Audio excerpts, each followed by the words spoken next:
কাজ করেছেন এবং তার বিরুদ্ধে কোনোদিন কোনো অভিযোগের আঙুল কেউ তুলতে পারেনি। পুলিশে কাজ করতে গিয়ে তাকে গুলি চালাতেও হয়নি, আক্রমণ করতেও হয়নি, বরঞ্চ মালদার কোনো এক জায়গায় ভয়াবহ দাঙ্গা হয়েছিল, সে এবং কৃষ্ণেন্দু ছুটে গিয়ে দাঙ্গা বন্ধ করেছিল। প্রসূন অফিসার থেকে রিজাইন করে ও ডিআইজি পোস্টে কাজ করত, আজকে মানুষের জন্য জনসেবা করতে এসছেন।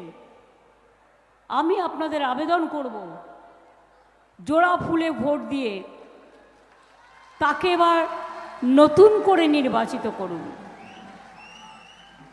আমি দেখছি বারবার, আগের বারও এখান থেকে যিনি বিজেপির জয়লাভ করে গেছেন, আপনারা আমায় বলুন তো, গাজলের মানুষ, মালদার মানুষ, উত্তর দিনাজপুরের মানুষ, দক্ষিণ দিনাজপুরের মানুষ, মালদা উত্তরের মানুষ, মালদা দক্ষিণের মানুষ, সারা বাংলার মানুষ, মুর্শিদাবাদের মানুষ, বিজেপি কার জন্য কি করেছে?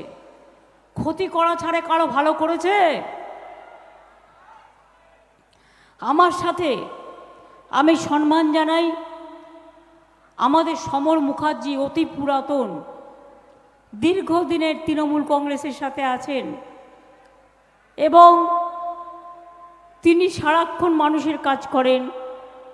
জেলা তৃণমূল কংগ্রেসের চেয়ারম্যান আব্দুর রহিম বক্সি, সভাপতি আমার জেলা তৃণমূল কংগ্রেসের, ওকে আর মতুয়া সংঘের সভাধিপতি মমতাবালা ঠাকুর, এখন আমাদের এমপি আছেন রাজ্যসভায়, ওদের দুজনকে আমি মালদার আর একটা মিটিংয়ে পাঠিয়েছি এক্ষুনি।